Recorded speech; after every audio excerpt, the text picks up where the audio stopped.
السلام علیکم ورحمۃ اللہ وبرکاتہ مفتی صاحب۔ وعلیکم السلام ورحمۃ اللہ وبرکاتہ۔ مفتی صاحب، بہت سارے کمپنیوں اور اداروں میں میرے ٹریننگز اور کنسلٹنسی ہوتی رہتی ہے۔ ان کے جو آرگنائزیشنل ایشوز ہے، جو ان کے پرسنل ایشوز ہے، ان پہ تو ہم بات کر لیتے ہیں اور بہت سارے ایکسپرٹس موجود ہوتے ہیں، لیکن میری ذہن میں یہ بات تھی کہ مفتی صاحب سے ٹائم لیں گے کہ ان سے اس پہ بات کریں گے کہ شریعت کے نگاہ سے کیا یہ بزنسز میں، کمپنیز میں بھی شرعی اور غیر شرعی طریقہ کار بھی ہوتے ہیں؟ تو اس کے بارے میں میرے ذہن میں کچھ سوالات ہیں۔ پہلا سوال میرے ذہن میں یہ ہے کہ جب بھی میں پوچھتا ہوں نا کمپنیوں میں، اداروں میں کہ بھئی شرعی نظام تو ہونا چاہیے یا شریعت کے نگاہ سے، تو فوراً ان کے ذہن میں عبادات آ جاتے ہیں، نماز، روزہ، حج، زکوٰۃ۔ بھئی ہم تو سب کچھ کر رہے ہیں، لیکن ان کے ذہن میں ڈائریکٹ یہ بات نہیں ہوتی کہ ہم ڈیل کریں، ٹرانزیکشن کریں، جو بھی چیز کرے کمپنیز میں وہ بھی شریعت کے لحاظ سے ٹھیک ہو۔ جس طرح مثال کے طور پر بینکنگ ہے تو اسلامک بینکنگ بھی ہے اور کنونشنل بھی ہے، تو اسی طرح آپ کا کیا تجربہ ہے کہ کمپنیوں میں بھی اسی طرح ٹرانزیکشن شرعی اور غیر شرعی بھی ہوتے ہیں یا معاملات شرعی اور غیر شرعی بھی ہوتے ہیں؟ جی ڈاکٹر صاحب، بہت زبردست آپ نے بات کی، اور یقیناً اس کے پیچھے آپ کا ایک وسیع تجربہ ہے جو آپ مختلف اداروں سے وابستہ ہوتے ہیں۔ عام طور پر لوگ یہ نہیں سمجھتے ہیں، اور عام طور پر یہی بات ہے جو آپ کہتے ہیں کہ ہم نے دین کو منحصر کر لیا عبادات کے لیے نا، یعنی ایک آدمی نماز کے مسائل تو پوچھ رہا ہوتا بڑی توجہ سے، لیکن وہ اپنے کاروبار کے مسائل نہیں پوچھتا۔ میں نے اس پہ بہت سوچا اور ریسرچ کی اور بڑوں سے مشورہ بھی کیا، تو اس کا جو ایک روٹ کاز مجھے نظر آیا نا، وہ یہ کہ ہم 150 سال تقریباً انگریزوں کے زیر سایہ اور اقتدار رہے نا، تو وہاں پر انگریزوں نے یہ کیا تھا کہ آپ کو پرسنل لاء پہ تو عمل کرنے کی اجازت تھی کہ آپ اپنی عبادات کر سکیں اور اپنی نکاح طلاق کر سکیں، لیکن معاملات میں اور سیاست میں یا اپنے کلیکٹیو لائف میں آپ کو دین پہ چلنے کی اجازت نہیں تھی، کیونکہ وہ سیکولر سوچ کے ساتھ ہیں، اور سیکولرزم یہ کہتا ہے کہ چرچ میں جا کر تو عبادت کر لو لیکن معاملات میں نہیں کرو۔ تو اس وجہ سے مسلمان کی بھی ایک ڈی ایم آر اور ایک طرح کی سوچ بن گئی کہ بھئی ہم جو ہے وہ مسجد میں تو مسلمان ہیں لیکن باہر نہیں ہیں۔ اور اسی طرح کو بہت دیندار لوگ ملیں گے ماشاءاللہ جو تہجد گزار ہوں گے، لیکن اپنے کاروبار کے اندر جو ہے نا وہ اپنے شریعہ کے احکامات کا ان کو احساس بھی نہیں ہوگا۔ اور بہت سے لوگ اگر کاروبار کے اندر بھی دین کو زندہ کرنے کی کوشش کرتے ہیں تو زیادہ تر یہ کر لیتے ہیں کہ کاروبار میں نماز کی جگہ بنا دیتے ہیں، کچھ صدقہ خیرات کر لیتے ہیں، لیکن جو مین کاروبار ہے، جو اصل ارننگ کا ذریعہ ہے، اس میں دین کو زندہ نہیں کرتے۔ حالانکہ آپ دیکھیں کہ نبی کریم صلی اللہ علیہ وسلم نے فرمایا کہ سچا اور امانت دار تاجر جو ہے وہ جنت میں انبیاء کرام کے ساتھ ہوگا۔ اور حضرت عمر رضی اللہ عنہ بازار کا چکر لگایا کرتے تھے، اور اگر کوئی نئی دکان کھلتی تھی اور وہ پوچھا کرتے تھے کیا تم نے جو ہے نا شرعی احکامات سیکھے ہیں تجارت کے، اگر وہ کہتا تھا کہ نہیں تو فرماتے تھے اس کی دکان بند کر دیتے اور فرماتے تھے کہ جاؤ پہلے بازار کے شرعی احکامات سیکھ کے آؤ۔ حضرت علی رضی اللہ عنہ فرمایا کرتے تھے کہ جو شخص کاروبار کے مسائل سیکھے بغیر کاروبار شروع کرے گا، ارتطم فی الربا، وہ سود میں ڈوب جائے گا، یعنی نہ چاہتے ہوئے بھی غلطی ہوگی اس سے۔ اب ہم نے منحصر کیا ہوا ہے کہ ہم تو بہت متقی ہیں، ہم بینکوں سے تو کیا، ہم اسلامی بینکوں سے بھی معاملہ نہیں کرتے، لیکن کیا آپ کے خرید و فروغ میں سود نہیں ہے؟ کیا آپ کے جو ہے مالی لین دین میں جو آپ نے انویسٹر سے پیسہ لیا ہوا ہے؟ میں ایسے لوگوں کو بھی جانتا ہوں جب ہمارے کلائنٹ بنے تو وہ کہتے تھے کہ الحمدللہ ہم تو بینکوں سے بھی دور رہتے ہیں، ہم تو رشوت سے بھی دور رہتے ہیں،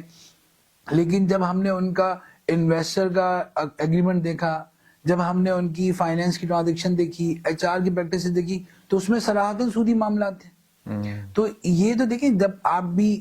ماشاءاللہ پرسنل کوچ بھی ہیں، کہ آدمی اگر اپنا اسسمنٹ نہ کرے تو اس کو پتہ بھی نہیں چلتا اس کا بی پی ہوتا ہے، ٹھیک ہے نا، اور اس کو احساس جب ہوتا ہے جب اس کا کوئی آرگن فیل ہو چکا ہوتا ہے۔ تو اسی طرح جب تک آپ نے ایکس رے نہیں کیا اپنے بزنس کا تو آپ کو کیسے پتہ چلے گا کہ آپ کے بزنس میں کون سی چیز نان شریعہ ہو رہی ہے، کون سی چیز شریعہ کمپلائنٹ ہو رہی ہے۔ تو اس لیے اپنے بزنس کا ایک گیپ انالیسس ہم کہتے ہیں کہ آپ اپنے بزنس کا ایک اسسمنٹ کرائیں کہ پتہ چل جائے کہ ہمارے بزنس میں نان شریعہ ایکٹیویٹیز ہو رہی نہ ہی ہو رہی، چاہے آپ کا بزنس کوئی بھی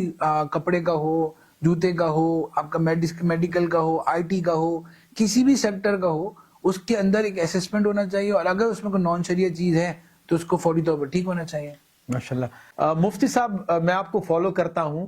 تو آپ ماشاءاللہ ملیشیا، سعودی عربیہ میں، پاکستان میں بھی کبھی اسلام آباد، کبھی لاہور، کبھی کراچی، مختلف جگہ پہ ٹریننگز اور کنسلٹنٹ یہ ساری چیزیں کرتے رہتے ہیں،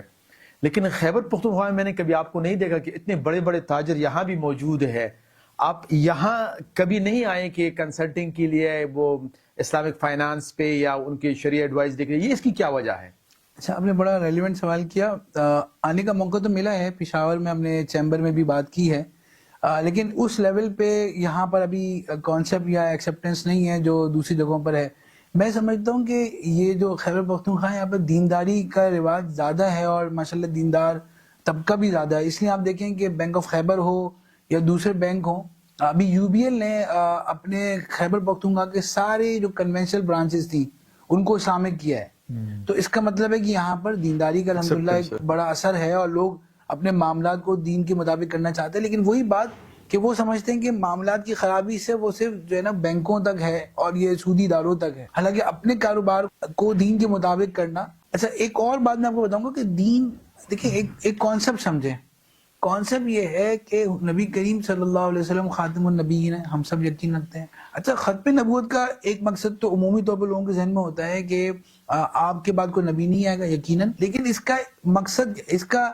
ایک بڑا امپلیکیشن یہ ہے کہ آدمی یہ یقین رکھے کہ نبی کریم صلی اللہ علیہ وسلم کے بعد کوئی نبی اس لیے بھی نہیں آئے گا کہ آپ صلی اللہ علیہ وسلم جو دین لے کے آئے، جو نظام لے کے آئے، وہ سب سے اکمل لے کے آئے. تو اب اس کے بعد کوئی اس سے بڑھ کر کوئی نظام ہو نہیں سکتا، تو کسی اور نبی کو آنا ہی نہیں ہے. اور اگر میں یہ کہتا ہوں کہ سب سے اعلیٰ اکمل نظام لے کے آئے، تو تجارت کا بھی تو سب سے بہترین نظام لے کے آئے. تو اگر ایک آدمی کہتا ہے کہ میں تجارت کر رہا ہوں لیکن میں سنت کے مطابق تجارت نہیں کر رہا، تو اس کا مطلب یہ ہے کہ اس کا کسی درجے میں ختم نبوت پہ، ایمان میں وہ تقاضے پہ عمل نہیں کر رہا، اور وہ اس کا یقین نہیں ہے، کہ اتنا حد تک یقین نہیں ہے. عقیدہ تو ہے کہ حضور کا جو تجارتی نظام ہے وہ سب سے اعلیٰ اکمل ہے. تو ختم نبوت پہ ایمان جو سبھی ماشاءاللہ مسلمانوں کا ہے، اور یہاں پر جیسے میں نے کہا دینداری کا رجحان ماشاءاللہ ہم دیکھتے ہیں، نمازی ہیں، پردہ ہے الحمدللہ. تو ہم تو کراچی میں ہر جگہ پہ خیبر پختونخوا کو آئیڈیلائز کرتے ہیں ماشاءاللہ، یہاں کے بچوں میں بھی دین ہے ماشاءاللہ. تو لیکن وہ یہ کانسیپٹ بھی اگر آ جائے کہ تجارت کا بھی بہترین نظام ہوا ہے جو حضور صلی اللہ علیہ وسلم نے کیا ہے.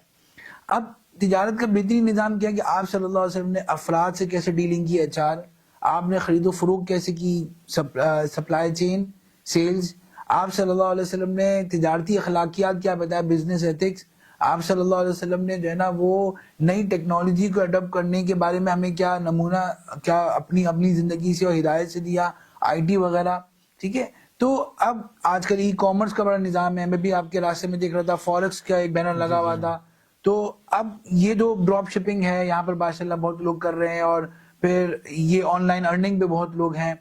تو اب یہ والی بات بھی یہاں پیدا کرنی ہے کہ ان سب کے اندر ہمیں حضور صلی اللہ علیہ وسلم کا نمونہ دیکھنا ہے. آپ صلی اللہ علیہ وسلم تو تاجر تھے، نبوت کے اعلان سے پہلے آپ صادق و امین تھے. خدیجہ رضی اللہ عنہ آپ کی تجارت سے متاثر ہوئی. تو اب آپ صلی اللہ علیہ وسلم نے مزاربت کا عمل بتایا. آپ صلی اللہ علیہ وسلم نے یہاں پر کھیتی باڑی کا بڑا ہے. تو آپ دیکھیں کھیتی باڑی میں وہاں پر یہ ہوتا تھا کہ لوگوں کو اگلی کھیتی کے لیے پیسے چاہیے ہوتے تھے، تو وہ اس کے لیے سودی قرضے لیا کرتے تھے.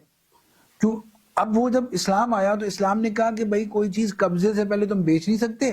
اور سودی قرضہ بھی نہیں لے سکتے. اب کسان پریشان ہو گیا کہ میں اگلی والی فصل کو بیچ نہیں سکتا کیونکہ ابھی قبضہ نہیں آیا، اور اس کے لیے پیسے نہیں لے سکتا سود پہ کیونکہ قرضہ کو دینے کو تیار نہیں. تو کیا کرے؟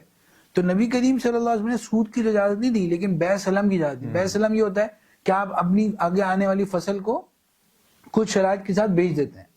تو فارورڈ سیل کی اجازت دی آپ صلی اللہ علیہ وسلم نے. تو یہاں پر زیادہ تر کھیتی باڑی ہے، وہ اس سلم کے احکامات کو دیکھ سکتے ہیں. یہاں پر باغ کے باغ جو ہے وہ سالوں بک جاتے ہیں، آپ صلی اللہ علیہ وسلم نے اسے سختی سے منع کیا ہے. تو اب یہ جو یہاں پر ٹرانسپورٹیشن کا بڑا لوگوں کے ٹرکس ہوتے ہیں، اس کے کیا احکامات ہیں، خرید و فروخت کیا ہیں. تو یہ اگر وہ اپنے احکامات اپنی زندگی میں زندہ کریں گے تو ایک تو ان کی زندگی میں دین زندہ ہوگا. دوسرا یہ ہے کہ میں دیکھتا ہوں کہ خیبر پختونخوا کے لوگ ماشاءاللہ پوری دنیا میں پھیلے ہوئے ہیں الحمدللہ.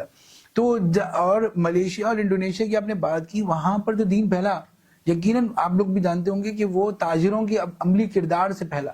تو اگر یہ حضرات بھی وہاں جاتے ہیں دنیا میں اور سنت کے مطابق کاروبار کریں، اخلاقیات کے مطابق کریں، دین سیکھ کر کریں، تو بہت سارے ممالک میں دین کو پھیلانے کا کردار جیسے بھی صوبے سے ہو سکتا ہے. تو یہ بہت ضرورت ہے کہ یہاں پر تجارت کے احکامات کو شرعی ایڈوائزری کی روشنی میں مفتیان اکرام سے پوچھ کر کیا جائے. اچھا، دوسرا پہلو آپ دیکھیں کہ ہمارے ایک ذہنوں میں ہی ہوتا ہے کہ ہم نے کاروبار سیٹ کر لیا الحمدللہ، اور ہم بڑے غریب تھے، ہم گاؤں سے تھے، پشاور میں بھی ہو گیا، اسلام آباد میں بھی ہو گیا، اور اب ہمارے بڑے بڑے کنٹینر چل رہے ہیں، کاروبار چل رہا ہے، اور ہم 60 سال کے ہو گئے ہیں، اب بچے کاروبار میں آ گئے ہیں، اب ہمیں کیا کرنا ہے؟ آرام کرنا ہے، مسجد میں جانا، اللہ اللہ کرنا ہے۔ اور اگر کوئی اس سے زیادہ کر رہا ہو تو اس کو عام طور پر کلچر یہ کہ اس کو کہا جاتا ہے کیا تم دنیا دار ہو گئے ہو، کیا تم جو ہے نا بس مال کے پیچھے بڑے ہو، یہ سب یہیں رہ جائے گا۔ تو وہ آدمی جو ہمارے خیبر پختونخوا کا بڑا صلاحیتوں والا آدمی ہے اور بڑا بزنس اربوں میں کر سکتا ہے، وہ بھی کروڑوں میں لاکھوں میں رہ کے رک جاتا ہے، اور وہ کہتا ہے کہ اب کیا ایکسپینشن کرنا، کیا گروتھ کرنی، کیا اسکیل کرنا، اور بس اسی میں رہے۔ لیکن اس کے دل میں خلش ہوتی ہے کہ یار اگر اسلام میں اجازت ہوتی اور مجھے انکریج کیا جاتا تو میں کر لیتا۔ لیکن جب ہماری تو پہلی بات یہی ہوتی ہے کہ حضرت عبد الرحمن بن عوف رضی اللہ عنہ، ابھی میں پرسوں جو اسلام آباد میں ایونٹ تھا اس میں ہم بات کر رہے تھے، حضرت عبد الرحمن بن عوف رضی اللہ عنہ کی آپ اگر وراثت دیکھیں نا 4 ارب روپے سے زیادہ تھی، ٹھیک ہے، اور ان کے پاس ہزار گھوڑے جو آج کے مرسیڈیز ہوتی، اور حضرت ابو بکر رضی اللہ عنہ کے بارے میں مقام صنعا مدینہ میں ایک جگہ ہے، وہاں پر ان کا ٹیکسٹائل کی فیکٹری تھی۔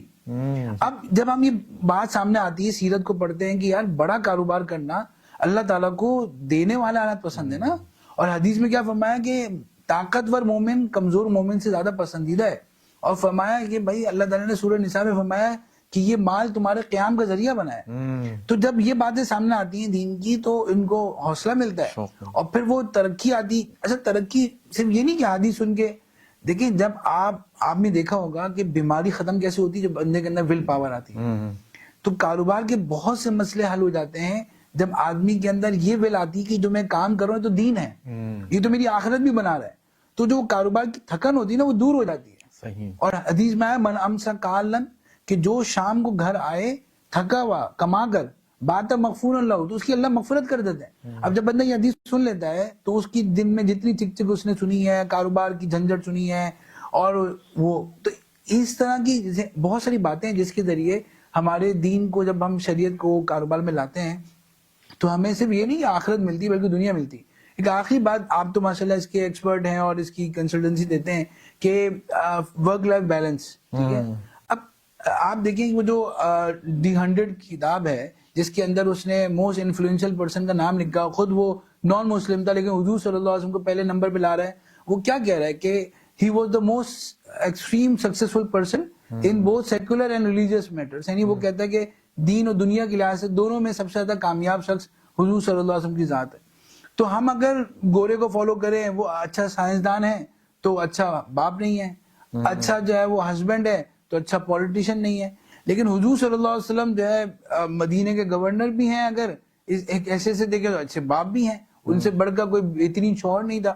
تو جب سنت کے مطابق آپ اپنے کاروبار میں لاتے ہیں اور شریعہ کی گائیڈ لائنز لاتے ہیں تو آپ پھر ایک بیلنس لائف گزارتے ہیں، اور آپ ایک فیملی لائف کو بھی بہترین انجوائے کرتے ہیں اور اپنے کاروبار کو بھی کرتے ہیں۔ تو یہ بیلنس بھی شریعت سے ہی آتا ہے، کیونکہ قرآن مجید نے کہا کہ واقیم الوزن بالقسط، کہ وزن ترازو کو انصاف کے ساتھ قائم کرو نا۔ تو اب یہ قرآن بتائے گا، حدیث بتائے گی کب فیملی کو وقت دینا ہے، کتنا کاروبار کو وقت دینا ہے، اور کتنا سوشل لائف کو وقت دینا ہے، کتنا تبلیغ کو وقت دینا ہے، ورنہ ہم کسی نہ کسی جذبات میں بہہ کے کسی ایک طرف زیادہ ہو جاتے ہیں۔ تو یہ بہت سے بینیفٹ ہیں جو کاروبار کو حاصل ہوتے ہیں جب وہ شریعہ کے مطابق چل رہے ہوتے ہیں۔ مفتی صاحب آج کی گفتگو سے مجھے تو ایسا محسوس ہو رہا ہے کہ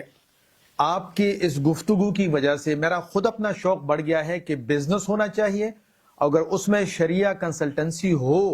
تو اور بھی مزے ہوں گے، ورک لائف بیلنس بھی ہوگی،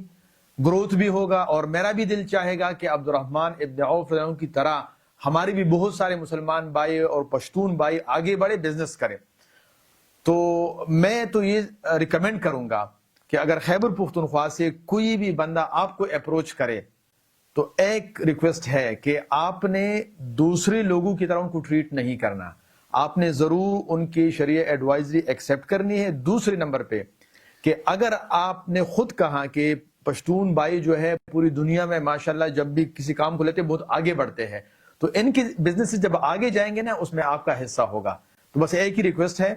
اور کہ آپ ضرور جب بھی یہاں سے کوئی کال آئے، کوئی پروپوزل آئے تو آپ اس کو ایکسیپٹ کریں۔ دوسری بات، مجھے بہت خوشی ہو رہی ہے